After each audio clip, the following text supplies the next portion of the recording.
ప్రభుత్వాన్ని.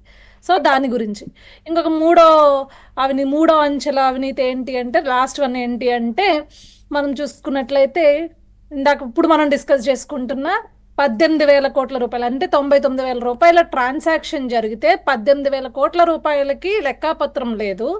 దాంట్లో క్రిస్టల్ క్లియర్గా 4,000 కోట్ల రూపాయల అవినీతి జరిగింది. అందులో 2,000 కోట్ల రూపాయలు సునీల్ రెడ్డి అనే వ్యక్తితో ట్రాన్సాక్షన్ జరిగింది. ఇది బేసిక్గా విత్ ఆధారాలు అంటే విత్ ప్రూఫ్స్ సబ్మిట్ చేయడం జరిగింది అమిత్ షా గారికి. ఈరోజు ఈడీని కాల్ చేయడం జరిగింది. ఈడీని కాల్ చేసి ఏదైతే ఢిల్లీ లిక్కర్ స్కామ్ ఉండిందో, ఢిల్లీ లిక్కర్ స్కామ్ అనేది మీరు అన్నట్లు బఠానీ గింజంత మోర్ దాన్ ఎక్కడా కూడా జరగని, దేశంలోనే కాదు ఇది ఎక్కడా కూడా ఇతర ప్రపంచంలో కంపేర్ చేస్తే this is one of the biggest highest scam entire వరల్డ్లో అండి. సో అలాంటి స్కామ్ ఇక్కడ జరిగింది.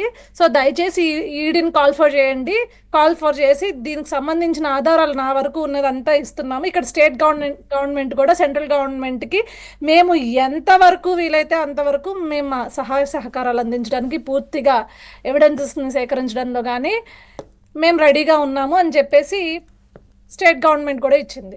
సో బాల్కోట గారు మమ్మల్ని ఎప్పుడు అని అడుగుతున్నారు. ఇవన్నీ కూడా చర్యలు ప్రారంభించడం వల్లనే జరుగుతున్నాయి. ఇవన్నీ బాల్కోట గారు గుర్తుంచుకోవాలి. ఇప్పుడు ఏమన్నా అంటే పెద్దలు నా మీద, చిన్నపిల్లని కాబట్టి నా మీదకి వచ్చేస్తారు ఒంటికాలతో. కానీ సో ఇవన్నీ కూడా చిత్తశుద్ధితో ప్రభుత్వాలు అంటే కూటమి ప్రభుత్వంలో ఉన్న ఇరు పార్టీలు కూడా చిత్తశుద్ధితో ఇది జరిగిన స్కామ్ గురించి ప్రజలకు తెలియజేయాలి, వీళ్ళకి శిక్ష వేయాలి. కాబట్టి అవినీతి జరిగిన చోట శిక్షలు వేయాలి. కాబట్టి ఈ రోజు డిస్కషన్కి, డిబేట్కి, లేకపోతే పార్లమెంట్ స్థాయి వరకు వచ్చింది. అది గుర్తుపెట్టుకోండి ప్లీజ్ దయచేసి. ఇక్కడ ఏమి ఏంటంటే గవర్నమెంట్స్ ఏ ప్రభుత్వం చేసినా మీరు అన్న రెవెన్యూ రికవరీ చేయాలి. Yes, that is one of the best idea. ఎందుకంటే ఇష్టం వచ్చినట్లు సొమ్మును ప్రభుత్వాలను అడ్డం పెట్టుకుని పార్టీలు బొక్కేయడం అనేది సరికాదు. ఇలాంటి వాటికి శిక్షలు పడితే రేపొద్దున రాబోయే కాలంలో ఒకవేళ ప్రభుత్వాలు మారినప్పుడు కూడా ఒక భయం అనేది ఉంటుంది. వ్యవస్థలకి కట్టుబడి పనిచేయాలి అని చెప్పేసి ఖచ్చితంగా ఒక రూల్ని పాస్ చేసినట్లు ఉంటుంది. కాబట్టి దీనిపైన యాక్షన్ అనేది తీసుకోవాలి, తీసుకుంటున్నాయి ఇప్పటి ప్రభుత్వాలు ఖచ్చితంగా. ఇంకొకటి ఏంటి అంటే, జగన్మోహన్ రెడ్డి క్రైమ్స్ ఎలా ఉంటాయంటేనండి, ఈరోజు క్రైమ్ ఒకవేళ రిజిస్టర్ అయితే ఎఫ్ఐఆర్ ఒక 22-21 డేస్కి ట్రయల్కి వచ్చిన తర్వాత వెంటనే ఇమీడియట్గా సార్ట్అవుట్ చేసే క్రైమ్స్ కాదు అవి. అంత Jaganmohan Reddy is a perfect ఏంటి అంటే ఒక 420కి నిర్వచనం అనమాట. ఎలాంటి క్రైమ్స్ చేస్తాడు అంటే దాన్ని ఒక బిగ్గెస్ట్ టాస్క్ ఈ ఆర్గనైజేషన్స్ అన్నిటికి, ఈ వ్యవస్థలన్నిటికీ ఒక బిగ్గెస్ట్ టాస్క్. ఇప్పుడు మద్యం కుంభకోణంలోనే తీసుకుందామండి, రెసిప్ట్స్ లేవు. అదేవిధంగా మనం చూసుకున్నట్లయితే అన్నీ కూడా సార్ ఇందాక చెప్పారు 0.6 మాత్రమే యూపీఐ ట్రాన్సాక్షన్స్ జరిగినాయి. మిగిలినవన్నీ బై హ్యాండే వాళ్ళు ఇవ్వడం జరిగింది. మద్యం దుకాణాల్లో స్వయంగా ఎటువంటి యూపీఐ లేకుండా కేవలం డబ్బులు డైరెక్ట్గా తీసుకోవడం జరిగింది. సో ఏ స్టోర్ ఎంతవరకు అమ్మడం జరిగింది అనే దానికి ఒక ప్రాపర్ రెసిప్ట్స్ లేవు. సో వీటన్నిటిని వ్యవస్థలన్నీ కూడా ఈరోజు ఇన్వెస్టిగేట్ చేయాలి అంటే టైం టేకన్ ప్రాసెస్ అవునా కదా అని నేను బాల్కోట గారిని అడుగుతున్నా.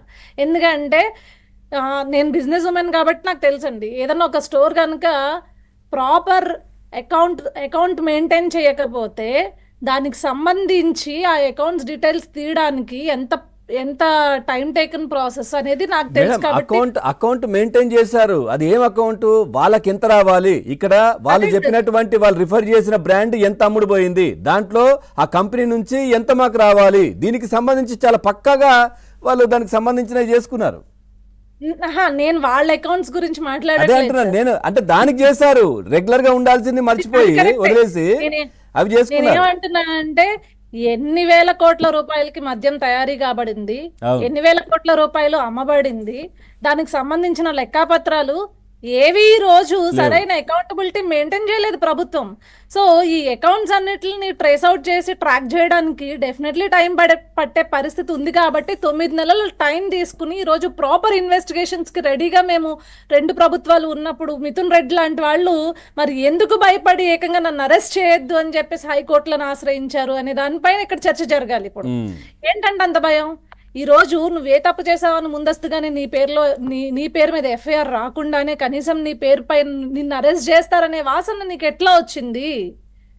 ఏ రకంగా నీ పేరు ఉంటుందని నువ్వు డిసైడ్ అయ్యి హైకోర్టును ఆశ్రయించి నన్ను అరెస్ట్ చేస్తారు, మా నాన్నకి చెయ్యి ఇరిగిపోయింది, సర్జరీ అయింది, నేను చూడడానికి వెళ్ళాలి, నేను చూడడానికి వెళ్తే నన్ను అరెస్ట్ చేసేస్తారనే భయం నీకు ఎలా కలిగింది?